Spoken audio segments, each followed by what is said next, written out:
मैंने कैसे शुरुआत की या स्कूल में थोड़ा सा दिमाग में था, तो हाँ, स्कूल में थोड़ा सा कहीं सोचा था, कहीं शायद पढ़ लिया होगा, कहीं सुन लिया होगा कि नहीं IAS ऑफिसर नाम की कोई चीज़ होती है।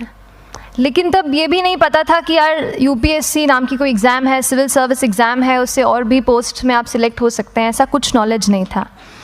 जब मैं अपने कॉलेज लेवल में आई, जब कॉलेज में एडमिशन लिया, मैंने भोपाल से ही प्राइवेट इंजीनियरिंग कॉलेज से केमिकल इंजीनियरिंग किया है, और उस दौरान मुझे जब मैंने सोचना शुरुआत की कि क्या बनना है, कंटेम्पलेट किया कि एग्जैक्टली क्या करियर चाहती हूँ, तो लगा कि यार कहीं जो पुरानी ड्रीम थी, एक जो सपना था, वो अभी उसको सामने लाना चाहिए। फिर इस बारे में और पढ़ा, और तब खान स्टडी ग्रुप भोपाल में सेंटर वहाँ पे जैसे शुरू हो गया था, तो मेरा जो फाउंडेशन कोर्स है मैंने वहाँ से किया। और इस एग्ज़ाम के बारे में जो चीज़ें मुझे 1-2 साल में समझ में आई हैं, वो कुछ चीज़ें मैं आपसे शेयर करना चाहती हूँ। सबसे पहली चीज़ जो पहले जय और रचना हम दोनों बोल चुके हैं कि कंसिस्टेंसी। आप अगर दिन में, कई बार हमसे सवाल पूछते हैं कि आप कितने घंटे पढ़ाई करते हैं, तो देखिए घंटे मैटर नहीं करते। कोई 17-18 घंटे हमें नहीं पढ़ना है, उतना हम पढ़ भी नहीं सकते। एक दिन पढ़ सकते हैं, दूसरे दिन नहीं पढ़ पाएंगे। 5 से 6 घंटे ही आपको देने हैं या उतने निकालने हैं, पर वो जो वक्त आप अपनी पढ़ाई को देते हो, वो कंसिस्टेंटली आपको रोज़ उतना ही अपने पढ़ाई को देना है। Consistency is the key, that is the first and the most important thing जो आपको ध्यान में रखनी है।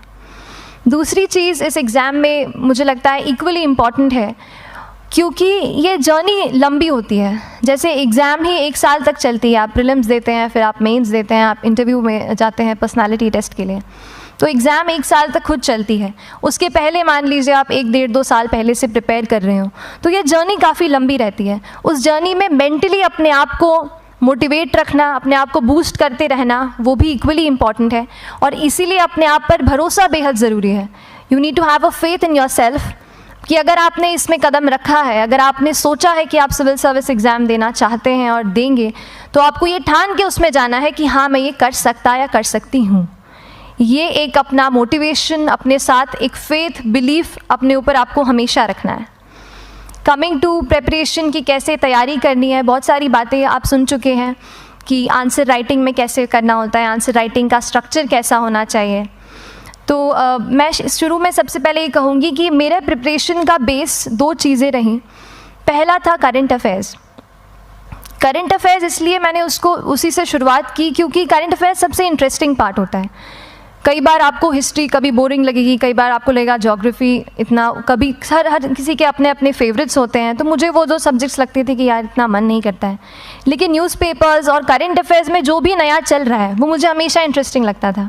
इंटरनेशनल रिलेशंस में क्या हो रहा है, क्या सोशल रियलिटीज़ हैं, कहाँ क्या हुआ, उसका क्या इम्पैक्ट पड़ेगा एडमिनिस्ट्रेशन पे और हमारी कंट्री पे, तो उसको आप अपना एक बेस बना सकते हो। आप करंट अफेयर्स बेस्ड प्रिपरेशन कर सकते हैं, इसलिए भी क्योंकि अगर आप मेंस एग्ज़ाम देखेंगे तो काफ़ी डायनामिज्म आ गया है, केवल प्रीलिम्स में नहीं बल्कि जनरल स्टडीज़ पेपर 2, पेपर 3 में भी आप देखेंगे कई सारे ऐसे सवाल हैं जो करंट इवेंट्स से इंस्पायर्ड होते हैं, उन पे बेस्ड रहते हैं। तो जब आप न्यूज़पेपर बेस्ड, करंट बेस्ड पढ़ाई करते हैं तो वो आपका प्रिपरेशन वहाँ से भी कवर हो सकता है। दूसरी जो चीज़ मैंने जिस पे बहुत फोकस किया वो थी आंसर राइटिंग। तो आंसर राइटिंग का, जैसे खान सर बता रहे थे कि आंसर राइटिंग की प्रैक्टिस बहुत की, तो उसके पीछे मेरा ये था कि जब मैं हमेशा प्रीलिम्स का कोई भी पेपर टेस्ट देती थी, हम मॉक टेस्ट देते हैं, तो मॉक टेस्ट देती थी तो हमेशा मेरे मार्क्स करीब 90 to 110, 120, इससे ऊपर मेरे कभी मार्क्स नहीं जाते थे।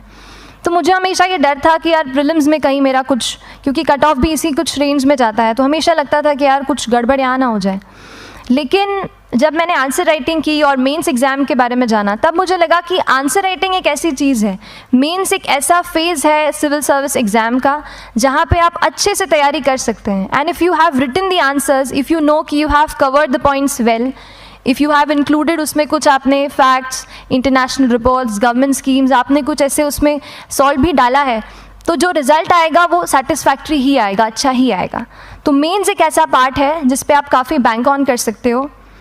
मैं जब पर्सनालिटी टेस्ट भी मैंने दिया, तो इस बार भी आप नंबर्स देखेंगे तो आसपास की रैंक के हिसाब से मेरे नंबर्स उसमें कम हैं, लेकिन it is just the general studies and the answer writing part, जो मेंस के जो वो है मार्क्स हैं या मेंस का जो एक फैक्टर रहा, वो मेरे लिए सबसे ज़्यादा इंपॉर्टेंट डिसाइडिंग फैक्टर रहा है। तो अपना एक्सपीरियंस यही बताऊंगी कि आंसर राइटिंग पे आप विशेष फोकस कीजिए। जैसा स्ट्रक्चर आपको बता ही चुके हैं कि इंट्रोडक्शन में कैसे आपको शॉर्ट रखना है, बॉडी एंड देन कंक्लूजन, उसमें छोटी चीज़ जैसे मैं अभी मेंशन कर रही थी, आप एक इंश्योर कीजिए कि देखिए जो भी एग्जामिनर आपकी कॉपी चेक कर रहे हैं वो दिन में 10, 15, 20 कॉपीज़ चेक कर रहे हैं, तो उन सब से आपको अलग कैसे आप अपनी कॉपी दिखा सकते हो, ये चीज़ आपका प्रेजेंटेशन और आप जिस तरीके से आंसर लिखते हो कंटेंट को, वो मैटर करेगा। आप इंश्योर कर सकते हैं कि आपके आंसर में कुछ फैक्ट्स, गवर्नमेंट की स्कीम्स, कुछ कमिटीज़ बैठती हैं, जैसे एक प्रिवेसी पे justice BN Shri Krishna committee की रिपोर्ट आई है, तो आप मान लीजिए आपको कोई प्रिवेसी पे सवाल आ गया तो आपने उन कमेटी का नाम कोट कर दिया। ऐसे बहुत सारी कमिटीज़ होती हैं। कुछ इंटरनेशनल रिपोर्ट्स आते हैं, वो आप उनको इनके बारे में लिख सकते हैं। इंडिया का मैप आप बना सकते हैं। मैंने सीख लिया था कि 10-15 सेकेंड्स में कैसे जल्दी से मैप बनाना है और उस पर कैसे पॉइंट कुछ करना है, कुछ लोकेट करना है। तो ये कुछ ऐसी चीज़ें हैं जो आपके आंसर्स को एनरिच करेंगी और प्रेजेंटेबल बनाएंगी। तो इस तरीके से आंसर्स पे जैसे हम क्लास करते हैं, लेकिन उसके साथ साथ आपको ये कोशिश करनी है कि 1 से 2 आंसर पर डे आपको ज़रूर लिखने ही लिखने हैं, apart from the test series that you are doing. Answer writing से 2-3 चीज़ें होती हैं, ना केवल हमारी एक लिखने का हमें समझ आता है हम क्या लिखते हैं कैसा है, पर हमारा कॉम्प्रिहेंशन भी इम्प्रूव होता है। हमें कितना समझ में आया वो भी हमें खुद समझ आता है जब हम आंसर्स लिखते हैं। और इसीलिए आंसर राइटिंग पे आप फोकस कीजिए, 1 से 2 आंसर ज़रूर लिखिए।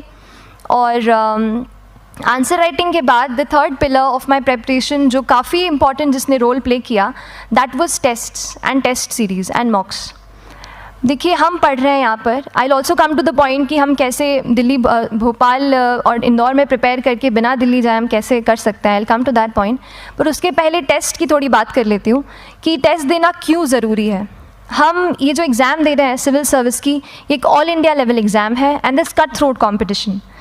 तो उसके लिए आप केवल पढ़ते रहें, सारी बुक्स, मटेरियल्स, स्टैंडर्ड ये करंट का सब पढ़ लें, लेकिन अगर आप ये नहीं जज कर पाए कि आपका क्या लेवल है at an all India level, तो चीज़ें समझ में आप नहीं, मतलब आप आगे नहीं बढ़ पाएंगे या सही डायरेक्शन नहीं पकड़ पाएंगे। तो इसलिए आप टेस्ट से घबराइए मत। कई बार टेस्ट का इनर्शिया होता है, ऐसे लगता है कि जब तक पूरा सिलेबस कंप्लीट नहीं कर लूँ तब तक टेस्ट नहीं दूंगा, लेकिन सच में बात ये होती है कि जब तक हम GS के मतलब पेपर देने अंदर भी घुसते हैं ना, तब भी उस सेकंड पे लग रहा होता है कि कुछ छूट गया है हमारा। तो ये चीज़ होगी ही, इसीलिए ये मैं कभी मत सोचिए कि जब तक पूरा सिलेबस नहीं कर लूँ टेस्ट नहीं दूंगा। जैसे आपका एक थोड़ा बेस बन जाता है प्रिपरेशन का, आप टेस्ट दीजिए, चाहे वो प्रीलिम्स का MCQ का टेस्ट हो या मेंस का राइटिंग स्किल की प्रैक्टिस हो, टेस्ट पे आप फोकस कीजिए। उसके बाद टेस्ट केवल देने के लिए नहीं देना है, उसको एनालाइज भी अच्छे से करना है। When you get the answer hints, when you get the answer keys, analyse properly कि आपकी क्या गलती हुई है और उससे भी सीखने की कोशिश कीजिए कि क्या कुछ नया मुझे इस टेस्ट पेपर से या इस आंसर कॉपी से मिल सकता है। तो इस तरह से टेस्ट पे भी आप फोकस कीजिए। And I will come lastly to the point कि जब मैंने प्रिपरेशन शुरू की थी अपने कॉलेज के 2nd ईयर 3rd ईयर आते आते, तो मन में बहुत सारे फियर्स थे। मैं भी एक नॉर्मल फैमिली से हूँ, मेरे फैमिली में किसी ने आज तक सिविल सर्विस का पेपर भी नहीं लिखा था, तो मन में बहुत सारे फियर्स थे, डाउट्स थे, क्या होगा, कैसे होगा। तो हो सकता है आपके मन में भी ऐसा हो। और हम जैसे यहाँ रहते हैं, हम सोचते हैं कि दिल्ली जाना तो सबसे ज़रूरी है, उसके बिना तो ये एग्ज़ाम हो ही नहीं सकती। तो उस पर मैं एक चीज़ बताना चाहूँगी कि जैसे KSG जैसे इंस्टीट्यूट हैं, जो फैकल्टी भी हमें वही मिलती है जो दिल्ली में पढ़ा रहे हैं, तो ये एक बहुत पॉजिटिव पॉइंट है कि क्वालिटी का कोई दिक्कत नहीं आएगी। बस एक चीज़ है, आप ज्वाइन करते हैं class, that will only provide you a direction. वो आपका रास्ता दिखा सकते हैं आपको कि इस रास्ते पर आपको चलना है, लेकिन चलना उस रास्ते पे आपको खुद है। You have to work on your own. कभी ये मत सोचिए कि मैं वहाँ नहीं जा पा रहा हूँ तो नहीं हो सकता, यहाँ है, तो हम एक्सक्यूज़ेस बनाते हैं। कई बार चैलेंजेस आते हैं। तो मैंने कॉलेज के साथ प्रिपरेशन की, तो उसमें भी काफ़ी दिक्कत आती थी। कभी कभार कॉलेज की एग्ज़ाम होती थी तो इसमें मैं अपना उतना वक्त नहीं दे पाती थी। तो उस मोमेंट पे फिर प्लानिंग ने मुझे बहुत हेल्प किया कि हम किस तरीके से अपने कॉलेज के एग्ज़ाम के लिए प्लान कर लें। जैसे मैंने इंजीनियरिंग की है और मुझे पता है कि हम इंजीनियर्स 1 महीने से ज़्यादा पहले से पढ़ते नहीं हैं। पढ़ते हैं क्या? तो वो चीज़ आप ध्यान रख सकते हो, उसको अपना स्ट्रॉन्ग पॉइंट बना सकते हो। 1 से 1.5 महीना जब exam is approaching, I use to plan my entire syllabus का प्रिंट आउट निकाल के I use to make my notes, उस तरीके से उसको मैं उसको संभाल लेती थी। तो whenever you are managing those things together, focus on planning, किस तरीके से आप एक माइक्रो प्लान बनाएं, अपना डेली एक प्लान बनाएं, वीकली टारगेट सेट करें और एक ब्रॉड विजन दिमाग में रखें कि ब्रॉडली आप मंथ्स में क्या कवर करने वाले हैं।